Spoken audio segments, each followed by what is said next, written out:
How much of a difference does walking 10,000 steps every day actually make? Well, I decided to find out by doing it for 30 days last month, and I've got to say that this challenge was surprisingly hard to accomplish, and the results were kind of confusing. I'll explain why soon, but let's talk about how I approached this challenge first. Before this challenge started, my average steps per day was about 4,400 steps, less than half the challenge amount, which is pretty low. The average person has a stride length of about 2.1 to 2.5 feet, which means 2,000 steps is about 1 mile and 10,000 steps is about 5 miles. I somehow needed to double the normal amount of walking I did every day for 30 days. So my strategy was essentially to just start this challenge when I traveled in Japan. So I did that for 15 days. I was in Japan for 15 days, which made the first half of this challenge an absolute breeze.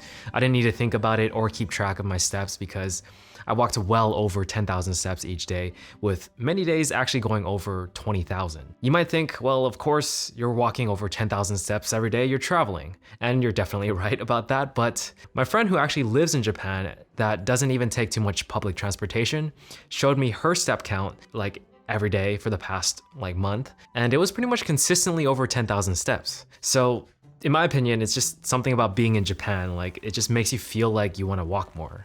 And I would feel this once I returned home because I struggled to reach 10,000 steps each day. I actually failed to reach 10,000 steps for 3 of the days because I didn't feel very well those days. And I'd say overall for the days at home, I was barely able to reach 10,000 steps thanks to my treadmill that I walked on for hours while I was doing some editing. Now to the confusing part. For the first 15 days in Japan, walking felt good and I felt healthier in general. Moving my body every day just felt right. Almost like bodies are actually meant to move. But oddly, my cardio fitness level, according to my Apple Watch, was the lowest it's ever been during this time. Increasing it will actually be the next challenge, but I just found it weird that it would be so low during a time I moved around so much on a daily basis. Like I said, confusing. Once I got home, those levels stayed the same despite me continuing to walk 10,000 steps. And sometime after the challenge, I did some jump roping and my cardio fitness level actually increased, which somewhat leads me to believe that more intense exercises are more important in order to increase that number versus light activities like walking. Regardless, I did feel healthier and better when I walked compared to before and after the challenge, so I definitely think it was beneficial overall. But I will say that I don't think this is one of the 30-day challenges I feel like I can actually maintain on a daily basis, unfortunately. Perhaps every other day or just increasing my monthly average to something around 7,000 to 8,000 steps.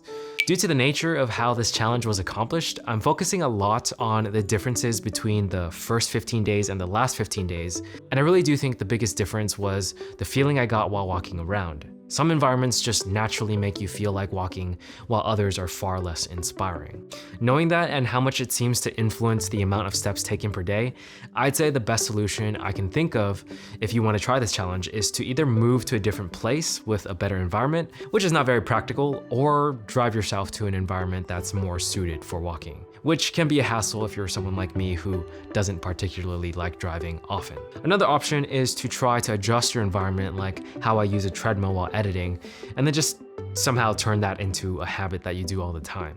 But to be honest, walking on the treadmill feels a lot worse than actually walking outside, which feels significantly better. So there are pros and cons for that as well. But those are the best tips that I have based on my personal experience with this challenge if you're trying to walk 10,000 steps every day. It's unfortunate to say, but I do feel like your natural environment and whatever your job is can make or break your success with this. So far, for other challenges I've tried, like quiet meals, drinking a certain amount of water every day, getting out of bed instantly, doing 100 push-ups a day, creating a YouTube short every day for 30 days. Your success for those things are far less influenced by external factors.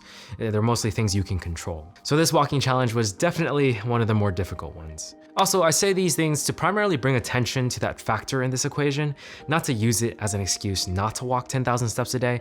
I just think it's an important factor that should be thought about if you do want to turn this into a habit. Overall, I do feel like this was a good challenge to do.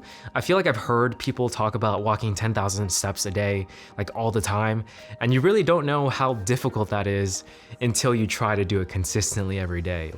It was very, very difficult to do at home, for sure. But because I do exercise on a regular basis, for me personally, once I got back home and did the 10,000 steps per day, I didn't feel a huge difference between my usual self and the 10,000 steps per day self. And that's why, particularly for me, I'm not gonna try to go out of my way to maintain this habit. But I do think that walking on my treadmill more often, or just taking a walk outside more frequently, is something I will try to do. But let me know what you think about walking 10,000 steps a day. Is it easy or hard for you to do? And did you notice any significant differences when you started to walk 10,000 steps a day compared to before that? I'm very curious to know what your experiences are, so leave them in the comments below. Anyways, this was a fun challenge to do overall, primarily because I spent half of it in Japan and it was just like easy and fun to just walk a lot. There was one day in Japan where there wasn't too much walking because I was just sitting in a lot of trains and buses. And that day I forced myself to walk and it still felt good. So anyways, that's besides the point. That was basically my journey of walking 10,000 steps for 30 days. If you enjoyed the video, go ahead and give it a like and subscribe. I'll catch you guys in the next one. Peace.